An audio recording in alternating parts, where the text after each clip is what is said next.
जिन लोगों ने मारा है और जो अपराधी हैं उनके घर पे बुलडोजर कब चलेगा, मुख्यमंत्री जी जवाब दे दें। मुख्यमंत्री जी बेरोजगारी पे नहीं बोलेंगे, किसानों पे हो रहे अत्याचार के बारे में नहीं बोलेंगे, छात्रों पे हो रहे दमन के बारे में नहीं बोलेंगे। ये बेफजूल के मुद्दे को भटकाने का कार्य किया गया है। यही कार्य छत्तीसगढ़ और राजस्थान कांग्रेस सरकार में हो गया होता तो देश की मीडिया और देश के लोग, भारतीय जनता पार्टी के नेता राष्ट्रपति शासन की मांग कर रहे होते। मीडिया अभी भी मोदी मोदी कर रही है, दलाल है मीडिया।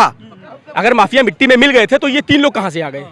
17 के बाद से सारे जो अपराधी माफिया गुंडे ये सब जो है वो यूपी छोड़ के भाग गए हैं, तो ये 3 कहाँ से आ गए? ये किस बीजेपी के बरगर के या किस बीजेपी नेता के लड़के थे ये पहले तो मुझे ये बताएं। एक का नाम वो सनी है, दूसरे का नाम जो है वो लवलेश तिवारी, तीसरे का नाम आशीष मौर्य। ये कौन थे ये? इनको जो है वो अभी तक के पुलिस ने इनके साथ में क्या किया? आपने खाली उठा के उनको जेल में बंद कर दिया, ठीक है। आज उन्हीं ने आज आपने उनकी जो है वो जुडिशियल कस्टडी आपने उसके लिए अलाउ करा लिया, चलिए वो भी हम चलिए मान रहे हैं, वो भी चलिए अप टू डेट है। लेकिन अब आगे आप क्या इनका घर पे बुलडोजर चलाएंगे? आपने बुलडोजर तंत्र जो अपना रखा है, गवर्नमेंट जो है यूपी की सिर्फ 2 तंत्र पे चल रही है, एक एनकाउंटर तंत्र पे और दूसरा बुलडोजर तंत्र पे, ठीक है। तो आपने इनका ना तो अभी तक एनकाउंटर किया, ठीक, चलिए कोई बात नहीं है, सबसाइड हो गया। अब इनका घर आप कब गिराएंगे बुलडोजर से? ये आपके हिसाब से ये सही था? बीजेपी के नेताओं को हम सुन रहे थे उस दिन, अभी वो क्या नाम उनका, माननीय सुरेश खन्ना जी, तो उन्हीं ने कहा कि जो जैसा करता है वैसा भरता है। तो अगर ऐसे ही करने धरने वाला सब अगर जब शुरू हो जाए तो पुलिस जिसका चाह रहे हैं उसका घर गिरा दे रहे हैं, जिसका चाह रहे हैं उसका एनकाउंटर कर दे रहे हैं, ठीक है ना। तो ये बिल्कुल पूरी तरह से सिस्टम का फेल हो रही है। भाई साहब तो कह रहे हैं कि उनके ऊपर बुलडोजर कब चलेगा जिन्होंने हत्या की है। जिस तरीके से बता रहे हैं कि यहाँ पर न्याय व्यवस्था चौपट हो गई, आपको क्या लगता है? न्याय व्यवस्था पूरी तरह से चौपट हो चुकी है। अगर आपको न्यायपालिका के ऊपर भरोसा था, क्योंकि आपको न्यायपालिका पे भरोसा रखना चाहिए था, आपने क्या किया? आपने न्यायपालिका पे भरोसा न करते हुए आपने उनका एनकाउंटर, उसके लड़के का एनकाउंटर कर दिया और आपने उसकी हत्या करवा दी। अतीक अहमद की आपने हत्या करवा दी।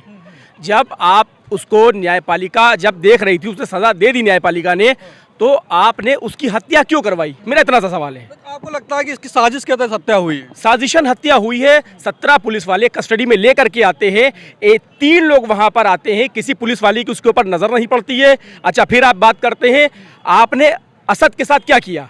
आपने जवाबी कार्रवाई में उसको मार दिया, आपका ऐसा कथन था, ठीक। पूरा देश देख रहा था कि अतीक अहमद आ रहा है, लाइव इंटरव्यू चल रहा था। 17 पुलिस वाले थे, 17 में से किसी एक ने कोई रिटेलिएशन नहीं किया, उसको छुड़ा करके लेकर के चले गए और बाकायदा पीछे से पकड़ रहे थे, सपोर्ट कर रहे थे कि निशाना चूकने ना पाए। ये क्या था? तो आपको लगता है साजिश हुई है कहीं ना कहीं? साजिशन हत्या करी गई है। और न्यायपालिका का भरोसा जो आम जनता में था वो भी धीरे धीरे जा रहा है। न्यायपालिका पे किसी तरह का कोई भरोसा नहीं रह गया है। आप सीपीसी को फॉलो नहीं करते हैं। आप किसी के ऊपर कोई हत्या का मामला हुआ या कुछ हुआ, आपने उसका घर गिरा दिया। किसी के ऊपर कोई चीज आई, आपने उसका एनकाउंटर करा दिया। न्यायपालिका को आप ताला लगा दीजिए। अगर सारे फैसले आपको खुद ही ले लेने हैं तो फिर न्यायपालिका का क्या काम है? योगी जी कह रहे हैं कि माफिया मिट्टी में मिल गए हैं। माफिया मिट्टी में मिल गए थे तो ये 3 लोग कहां से आ गए? हमारा तो सिर्फ इतना सा कहना है कि अगर आप माफियाओं को मिट्टी में मिला रहे हैं तो फिर इनको क्या आप जनरेट कर रहे हैं? कहां से लेकर के आ रहे हैं? आप बना रहे हैं। नए माफिया पैदा हो रहे उत्तर प्रदेश। माफिया आप बना रहे हैं। आप ये कह रहे हैं पुराने माफियाओं को हटा रहे हैं और नए माफियाओं को लेकर के आ रहे हैं। आप उनको कस्टडी क्यों दे रहे हैं? आपने जवाबी कार्रवाई में उन तीनों को क्यों ना मार दिया?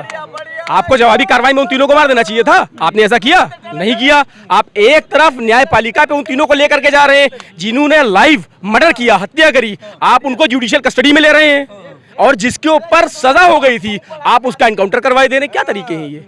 इस तरह से आपको ये चाहिए कि आप न्यायपालिका में पूरी तरह से ताले लगा दीजिए। बीजेपी ने क्या किया हुआ है, अपनी जो पार्टी है उसको एक वॉशिंग मशीन की तरह बना रखा है। जो अपराधी है 70% अपराधी से 80% अपराधी इनकी पार्टी में खुद भी मौजूद हैं, जो हार्डकोर क्रिमिनल हैं। उनके ऊपर 100 150 मुकदमे उनके ऊपर मौजूद हैं, लेकिन उसके बावजूद भी ना तो आज तक उनका घर गिराया गया, ना ही उनके परिवार के सदस्य का आज तक इनकाउंटर किया गया।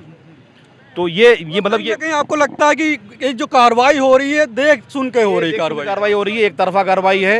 बीजेपी में अगर आओगे तो हम तुम्हें छोड़ देंगे, और अगर विपक्ष में बैठोगे जरा सा बोलने की कोशिश करोगे, अगर होता है कि अभी हम इतना खड़े हो गए यहाँ बोल रहे हैं, अभी कल परसों कहीं हमारे कोई मुकदमा लग जाए झूठा, ये तो झूठा मुकदमा लगना, एनकाउंटर घर भी गिर जाए। बिल्कुल कोई बड़ी बात नहीं है, ये कोई बड़ी बात नहीं है। मुझे डर नहीं किसी भी चीज का। योगी जी कहते हैं ये डर, योगी जी कहते हैं कि डर का माहौल है उत्तर प्रदेश में। अब माफिया कहाँ पर है? या तो भी प्रदेश छोड़ रहे हैं। माफिया अगर प्रदेश छोड़ रहे हो तो ये 3 लोग कहाँ से आ गए? ये 3 जो लड़की आ गए जिन्होंने अतीक अहमद को पॉइंट ब्लैंक रेंज से शूट किया है, ये तीनों कहाँ से आ गए? या तो सिस्टम जो है हमारा उसको ये एक्सेप्ट कर ले, कबूल कर ले कि ये हमारे भेजे हुए लोग थे, ये हमारे भेजे हुए लोग थे, या तो इसको कबूल कर ले, और नहीं तो अपना सिस्टम जो अपना फेलओवर जो है वो अपना फेलओवर खुद ही एक्सेप्ट कर ले। वो आपको लगता है कि पुलिस फेल हो गई पूरी तरह फेल हो गई पुलिस। अब इसमें और क्या बचा बताइए। मुख्यमंत्री जी से कुछ सवाल है। मुख्यमंत्री जी बेरोजगारी पे नहीं बोलेंगे, किसानों पे हो रहे अत्याचार के बारे में नहीं बोलेंगे, छात्रों पे हो रहे दमन के बारे में नहीं बोलेंगे। ये बेफजूल के मुद्दे को भटकाने का कार्य किया गया है। जो सतपाल मलिक की जो वीडियो वायरल हुई है गवर्नर की, उसने खुलासा कर दिया कि प्रधानमंत्री, इस देश के जो प्रधानमंत्री नरेंद्र मोदी जी, सैनिकों के साथ खिलवाड़ किया है। आपने उनको एयरक्राफ्ट क्यों नहीं दिया? ये मुद्दे को भटकाने का कार्य मुख्यमंत्री जी और प्रधानमंत्री जी कर रहे हैं। इनकी जो साजिश है ये सफल नहीं होगी। आने वाले चुनाव में इनको नतीजा इनके सामने होगा। भारतीय जनता पार्टी का नस्तो नाबूद, एक सीट भी नहीं मिलेगी इनको। अच्छा ये बताइए, आप बताइए, पुलिस का फेलोर मानते हैं अतीक अहमद वाले मामले उत्तर प्रदेश में न्यायालयों पर ताला लग जाना चाहिए, कोर्ट बंद हो जाने चाहिए कि जब इनको ऐसे ही करना है कि 3 लोग जब चाहेंगे आएंगे और मार देंगे। पुलिस की कस्टडी में मारा जा रहा है अतीक अहमद को मरने का किसी को दुख नहीं है, लेकिन जिस तरीके से मारा है वो संदेह का घेरा खड़ा करता है कि पुलिस और मीडिया के सामने आपने किस तहत के मारा है। जब कोर्ट ने उनको कस्टडी दी पुलिस के तहत, आपने क्यों मारा? जवाब इसका दीजिए। क्या कोर्ट नहीं था? क्या कोर्ट के सहारे उनको न सजा देते? आपने क्यों नहीं दिया? ये न्याय नहीं हुआ। जिन लोगों ने मारा है और जो अपराधी हैं उनके घर पे बुलडोजर कब चलेगा? मुख्यमंत्री जी जवाब दे दें। अगर जवाब नहीं है तो इस्तीफा देने का कार्य करें। ये ढोंगी बाबा नहीं चलेगा उत्तर प्रदेश में। उत्तर प्रदेश में ढोंगी बाबा नहीं चलेगा, इनको इस्तीफा देना होगा।